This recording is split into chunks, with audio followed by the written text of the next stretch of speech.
Good morning students and welcome back to the science class. तो एक बार फिर से आपका स्वागत है क्लास 8 के chapter synthetic fibre and plastics में। यह है वीडियो का पार्ट 2 और आज हम लोग बात करने वाले हैं रेयॉन आर्टिफिशियल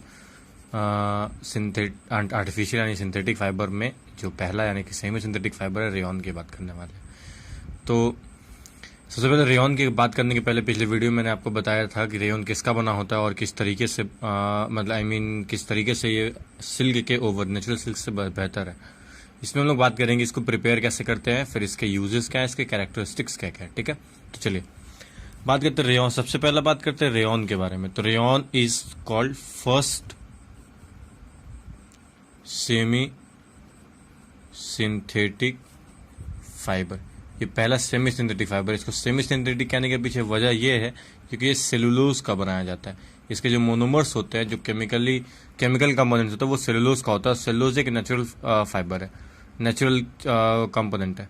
और इसको प्रिपेयर करने के लिए कुछ केमिकल्स जैसे कि NaOH, H2SO4 वगैरह का इस्तेमाल किया जाता है और ये लैब में प्रिपेयर होता है। फाइनल रिजल्ट लैब में मिलता है। इसीलिए रेयॉन को समहाउ से सिंथेटिक भी माना गया, इसीलिए इसको सेमी सिंथेटिक कहते हैं। Neither it is completely natural और nor it is completely synthetic. Okay, तो it is just semi synthetic. ठीक है, चलिए इसके प्रिपरेशन की बात करते हैं कि ये प्रिपेयर कैसे होता है। तो इसके प्रिपरेशन का बहुत सिंपल सा तरीका होता है। पहला काम होता है कि सेलुलोज को हम लोग प्राप्त कर लेते हैं। First step is to get cellulose. उसके बाद हम लोग क्या करते हैं, इसको डाइल्यूट H2SO4 में मिलाते हैं। डाइल्यूट H2SO4 में मिला करके एक विस्कस सॉल्यूशन तैयार करते हैं। विस्कस मतलब होता है गाढ़ा, मतलब जेली टाइप, ना सॉलिड और ना ही कंप्लीट लिक्विड। ठीक है, तो एक विस्कस सॉल्यूशन तैयार करने के बाद हम लोग क्या करते हैं कि इसको एक स्पिनरेट से पास करते हैं। स्पिनरेट क्या होता है? तो स्पिनरेट एक सिंपल सा डिवाइस होता है जिसको आप हिंदी में चलनी कहते हो।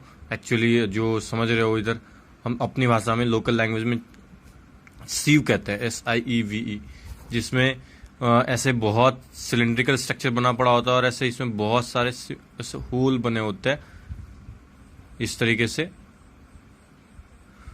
और क्या किया जाता है कि जो सेलुलोज का ये जो H2SO4 में मिलाने के बाद विस्कस सॉल्यूशन तैयार हुआ है उसको हम इसमें डालते हैं और इसको बहुत स्ट्रांगली ऊपर से प्रेस किया जाता है।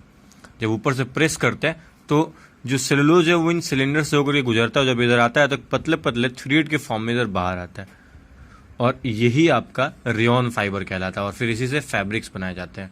बट फाइनली फैब्रिक्स तक पहुंचने के पहले इसको NaOH, इन सारे के सारे जो फाइबर्स यानी कि जो थ्रेड मिले, इन थ्रेड को NaOH से क्रॉस कराया जाता है, NaOH से गुजारा जाता है, NaOH में डुबा दिया जाता है। वजह यह है कि H2SO4 में मिलाने की वजह से उसका नेचर एसिडिक हो चुका होता है।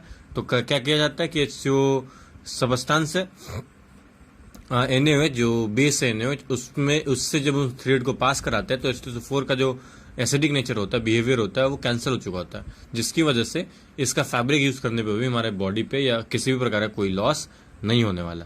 तो इस तरीके से रेयॉन को प्रिपेयर करते हैं लेबोरेटरी में। इसके बाद हम लोग बात करेंगे रेयॉन के प्रॉपर्टीज की। रेयॉन की प्रॉपर्टीज क्या क्या है? तो बहुत सिंपल सी चीज है। रेयॉन की प्रॉपर्टीज में हम लोग काउंट करें तो पहला प्रॉपर्टी, चलिए मैं करके सारे पॉइंट्स को काउंट करते हैं। पहला प्रॉपर्टी रेयॉन का कि ये इट इज लाइट वेट, ये ज्यादा भारी नहीं होता और ज्यादा भारी नहीं होता, जिसकी वजह से इसको यूज करना, पहनना, इसके कपड़े पहनना ज्यादा इजी होता है। दूसरा, गुड वाटर रेसिस्टर, मतलब ये नेचुरल सिल्क से कम वाटर एब्जॉर्ब करता है। अच्छा, वाटर रेसिस्टर कहने का मतलब ये नेचुरल सिल्क से कहीं कम वाटर एब्जॉर्ब करता है और कम वाटर एब्जॉर्ब करने की वजह से ड्राई, यहाँ पे लिख सकते हैं हम लोग, ड्राई क्विकली, यानी कि जल्दी सूख जाता है। चौथा पॉइंट हम लोग काउंट कर सकते हैं कैरेक्टरिस्टिक्स में, इसके एडवांटेजेस में, कि it is easy to dye in different colour, different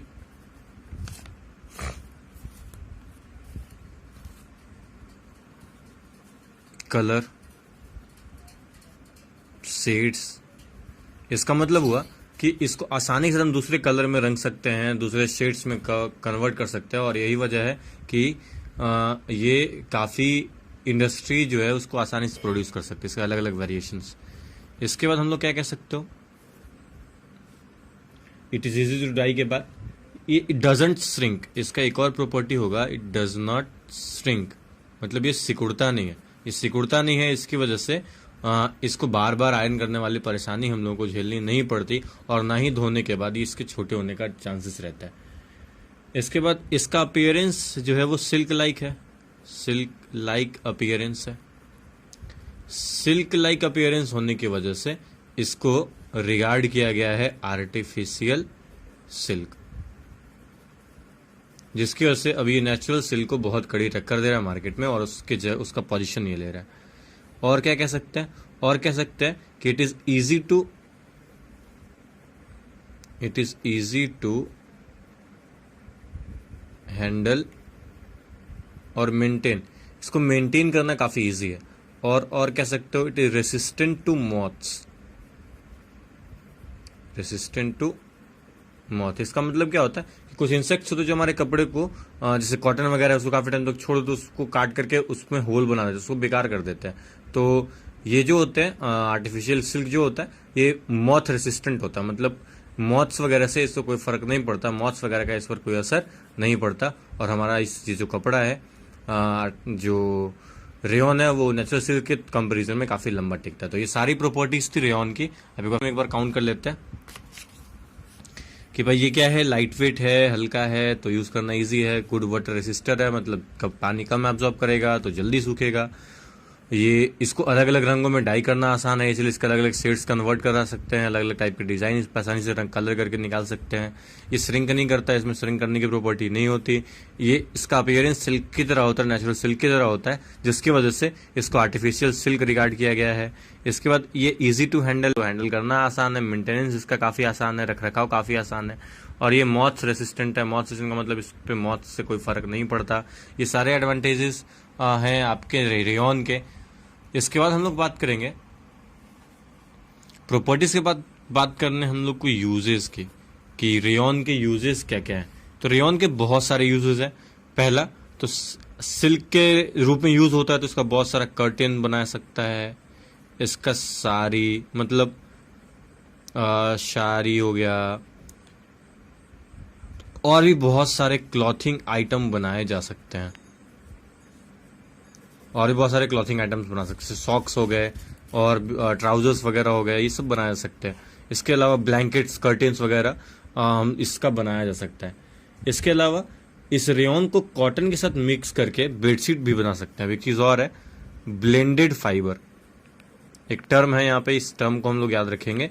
ये टर्म ब्लेंडेड फाइबर टर्म का मतलब होता है खास वैसे टाइप के फाइबर के लिए यूज होता है जिसमें दो या दो से अधिक अलग अलग टाइप के फाइबर्स को आपस में मिला करके तैयार किया गया हो। जैसे कि रेयन को कॉटन के साथ मिला देंगे, और मिलाने के बाद एक नया फाइबर मिलेगा जिसका यूज करके बेडशीट वगैरह मिला सकते हैं। इसको वूल के साथ मिला देंगे तो फिर कारपेट वगैरह बना सकता है। ठीक है, तो इस तरीके से अलग अलग टाइप के फाइबर तैयार करने में भी ये हेल्प करता है हमें। ठीक है, तो ये सारी बातें हुई रेयन की, जिसमें हम लोगों ने पढ़ा प्रिपरेशन, प्रॉपर्टीज वगैरह। और अब हम लोग बात करेंगे हमारे अगले फाइबर के बारे में, जो हमारा सबसे पहला फर्स्ट फुल्ली सिंथेटिक फाइबर होगा, जो होगा हमारा नाइलॉन। यहाँ पे NY नाई का मतलब होगा न्यूयॉर्क, और LON लन का मतलब होगा लंदन।